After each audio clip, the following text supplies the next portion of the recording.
Hello అండి, నమస్తే. Welcome to Tulas kitchen. ఎలా ఉన్నారండి అందరూ?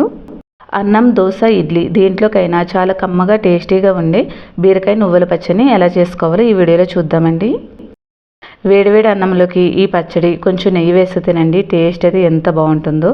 ఈ పచ్చడితోనే మొత్తం అన్నం తినేయచ్చండి, అంత కమ్మగా టేస్టీగా ఉంటుంది. ఫస్ట్ ప్యాన్లో 1 టేబుల్ స్పూన్ ఆయిల్ వేసుకోండి. ఆయిల్ కొంచెం వేడెక్కాక 1 టేబుల్ స్పూన్ ధనియాలు, 1 టీ స్పూన్ జీలకర్ర వేసుకొని కొంచెం ఫ్రై చేసుకోండి. ఇప్పుడు దీంట్లో 2 టేబుల్ స్పూన్స్ నువ్వులు వేసుకొని 10 నుంచి 12 పచ్చిమిర్చి ఇలా ముక్కలుగా కట్ చేసుకొని వేసుకోండి. మీకు కావాలంటే సగం పచ్చిమిర్చి, సగం ఎండుమిర్చి కూడా వేసుకోవచ్చు. ఇప్పుడు వీటిని లో టు మీడియం ఫ్లేమ్ మీద నువ్వులు కొంచెం చిటపెట్టమనే వరకు ఫ్రై చేసుకోండి. ఇప్పుడు 300 గ్రామ్స్ వరకు బీరకాయలు కానీ నేతి బీరకాయలు కానీ తీసుకొని ఈ సైజులో ముక్కలుగా కట్ చేసుకొని వేసుకోండి. నేనైతే నేతి బీరకాయలు తీసుకున్నానండి. దీంట్లో మనం నువ్వులు యాడ్ చేసుకున్నాం కదండి, పచ్చడి చాలా కమ్మగా టేస్టీగా ఉంటుంది. ఇప్పుడు ఇవన్నీ బాగా మిక్స్ అయ్యేటట్టు కలుపుకొని మూత పెట్టుకొని మగ్గించుకోవాలి. మూత తీసుకొని మధ్య మధ్యలో గరిటెతో కలుపుకుంటూ మగ్గించుకోవాలి, లేకపోతే అడుగు పెట్టే ఛాన్స్ ఉంటుంది. ఇవి ఏమాత్రం ఆడినా టేస్ట్ మొత్తం చేంజ్ అయిపోతుంది. సో మధ్య మధ్యలో కలుపుకుంటూ కుక్ చేసుకోవాలి. బీరకాయ హెల్త్కి చాలా మంచిది, అలాగే నువ్వులు కూడా. ఏ సీజన్లో దొరికే వెజిటేబుల్స్ని మ్యాక్సిమం ఆ సీజన్లో తీసుకోవడానికి ట్రై చేయాలి.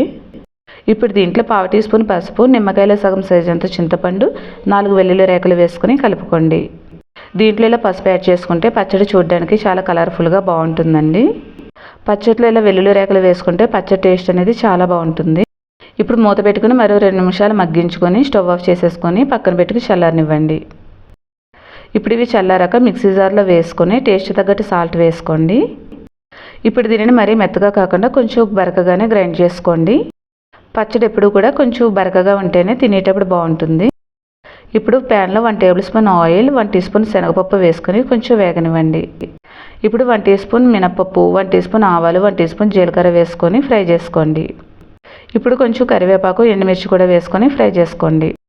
మీకు కావాలంటే తాలింపులో దంచిన వెల్లుల్లి కూడా వేసుకోవచ్చు. ఇప్పుడు దీంట్లో మనం గ్రైండ్ చేసుకున్న పచ్చడి వేసుకొని బాగా మిక్స్ అయ్యేటట్టు ఒకసారి కలుపుకొని స్టవ్ ఆఫ్ చేసేసుకోండి. సో చూసారు కదండి, మనకి కమ్మటి బీరకాయ నువ్వుల పచ్చడి రెడీ అయిపోయింది. వారానికి ఒకసారైనా కర్రీ చేసుకోవడం మానేసి ఇలా ఏదైనా కమ్మటి పచ్చడి చేసుకొని అన్నం మొత్తం ఇలా పచ్చడితో తినండి, ఎంత తృప్తిగా అనిపిస్తుందో. సో ఇంత కమ్మటి టేస్టీ హెల్దీ పచ్చడిని మీరు కూడా తప్పకుండా ట్రై చేసి ఎలా కుదిరిందో నా కామెంట్ బాక్స్లో కామెంట్ చేయండి. ఈ వీడియో నచ్చితే ప్లీజ్ ఒక లైక్ చేసి ఫ్రెండ్స్కి, రిలేటివ్స్కి షేర్ చేయండి. ఛానల్ని సబ్స్క్రైబ్ చేసుకోవడం మాత్రం అస్సలు మర్చిపోవద్దు. Thank you for watching.